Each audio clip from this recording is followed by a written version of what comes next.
আসসালামু আলাইকুম প্রিয় দর্শক, আমন্ত্রণ জানাখনকার আয়োজনে প্রথমেই জানিয়ে দিব সংবাদ শিরোনাম, পরে বিস্তারিত।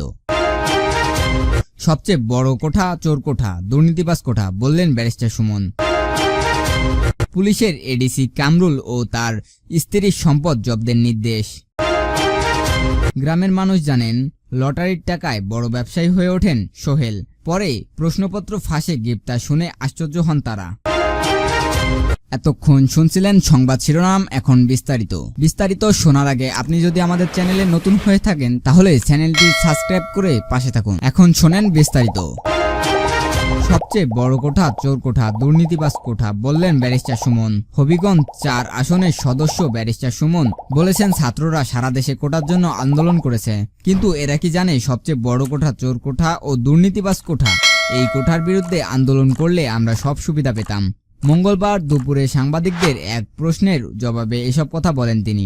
বিসিএস এর প্রশ্ন ফাঁসের ঘটনা জড়িতদের বিরুদ্ধে ব্যবস্থা না নেওয়া হলে আদালতের দ্বারস্থ হওয়ার ঘোষণা দিয়ে ব্যারিস্টার সুমন বলেন, কার কার আমলে প্রশ্ন ফাঁস হয়েছে সেটা বের করতে হবে। এই ঘটনা জড়িতদের বিরুদ্ধে যদি কোনো ব্যবস্থা না নেওয়া হয় তাহলে হাইকোর্টের শরণাপন্ন হব। প্রশ্ন ফাঁসের মাধ্যমে কারা কারা প্রশাসনে ঢুকছেন তাদের চিহ্নিত করে আইনের আওতায় আনতে হবে। তিনি আরও বলেন, একজন এমপি হিসেবে, একজন ব্যারিস্টার হিসেবে আমি মনে করি এটা জাতির সামনে নিয়ে আসা আমার দায়িত্ব। আপনাদের মাধ্যমে এটা ছড়িয়ে দিতে চাই।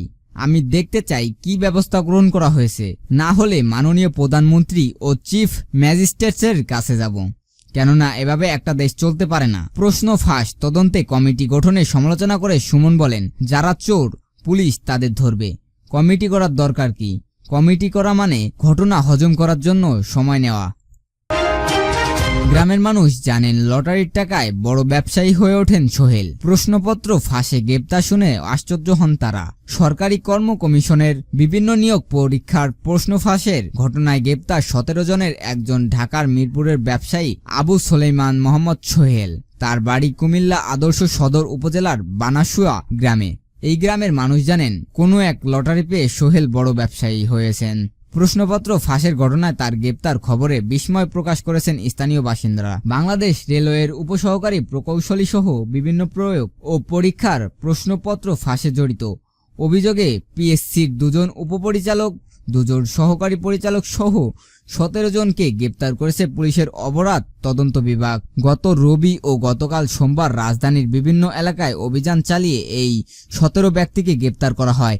এর মধ্যে মিরপুরে ব্যবসায়ী আবু সোলাইমান মোহাম্মদ সোহেল সহ 7 জনকে 164 ধারায় স্বীকারোক্তিমূলক জবানবন্দি রেকর্ড করার জন্য আজ মঙ্গলবার আদালতে নেওয়া হয়েছে।